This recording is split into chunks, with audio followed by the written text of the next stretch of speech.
Bonjour à toutes et à tous.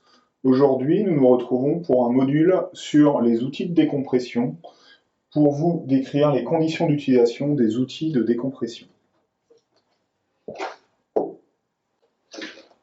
L'objectif de ce cours, c'est qu'à la fin, vous soyez capable d'intégrer les conditions d'utilisation des outils de décompression dans la préparation des plongées au sein de votre palanquet. En tant que guide de palanquet, vous devrez connaître les principaux outils de décompression composant votre palanquet et leurs conditions d'utilisation. Ces connaissances vous aideront à prévenir les accidents de décompression pour tous les membres de votre palanquet. Vos outils de décompression ont tous un mode d'emploi. Dans ce mode d'emploi, vous trouverez différents éléments.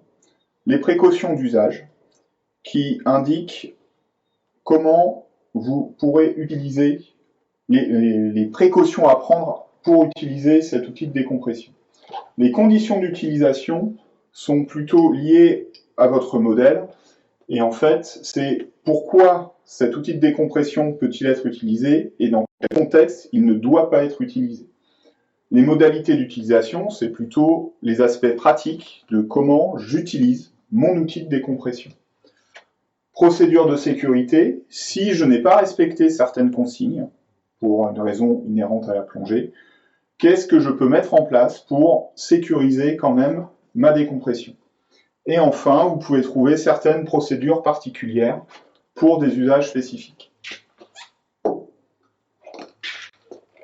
Tous ces éléments, vous allez les trouver soit dans le document officiel pour une table de plongée, type MN90, soit dans la notice de votre ordinateur, que nous ne pouvons que vous inciter à lire une fois que vous en achetez.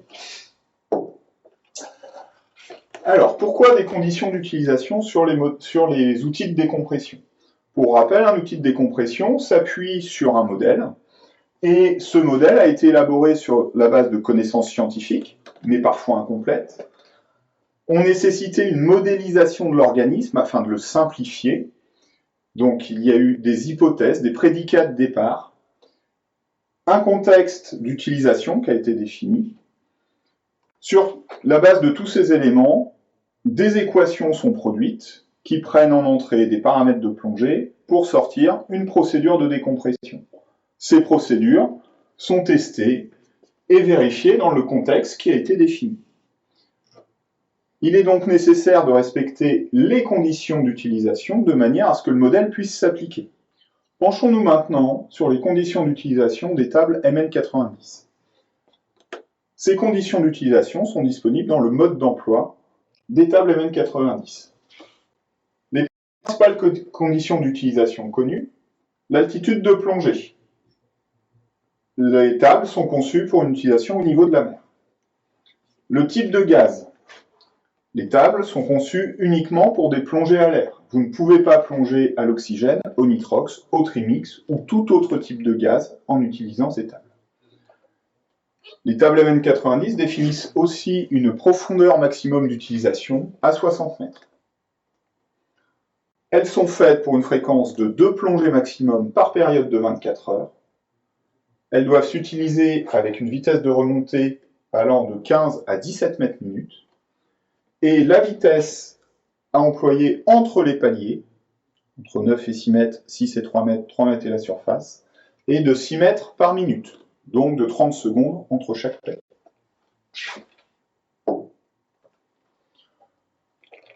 Quelques précautions d'usage plutôt inhérentes à la façon dont ont été conçues les tables MN90. Donc Marine nationale, ce sont des tables qui ont été conçues à la base pour les plongeurs des armées. Elles ont été faites pour des plongées sans effort et pour des militaires, donc des personnes en forme physiquement. Par ailleurs, après la plongée, pour rappel, il faut éviter de faire du sport ou des efforts, d'aller en altitude, de faire de l'apnée ou de prendre l'avion.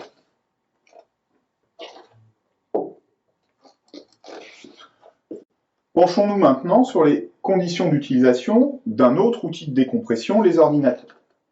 Chaque ordinateur dispose de ses propres conditions d'utilisation inhérentes au modèle qu'il utilise, mais également au modèle de l'ordinateur.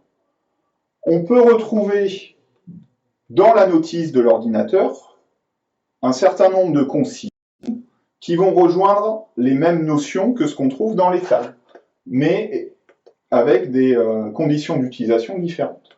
Vous allez retrouver par exemple, donc ce que vous avez ici sont des verbatims issus de notices d'ordinateur. Vous allez donc retrouver des informations sur le contexte général d'utilisation, des informations qui vont être relatives à l'altitude à laquelle vous pouvez utiliser votre outil de décompression, quel gaz vous pouvez utiliser avec votre ordinateur. Certains ordinateurs embarquent aussi des informations sur la profondeur maximale d'utilisation, quelques informations parfois sur des limitations en termes de nombre de plongées. Ici, c'est plutôt par semaine et non pas par jour. Et puis des informations sur les vitesses de remontée. En tant que guide de palanquée, vous assurez la responsabilité de la décompression pour l'ensemble des membres de la palanquée. À ce titre, vous devez connaître et maîtriser les conditions d'utilisation de votre propre outil de décompression et vous assurer qu'elles sont compatibles avec la plongée que vous allez réaliser. Mais vous devez également avoir une connaissance générale des outils de décompression pour savoir si les outils utilisés par les plongeurs que vous emmenez sont aussi compatibles avec la plongée. Il est aussi intéressant d'estimer le niveau de connaissance des plongeurs de la palanquée sur leur outil de décompression.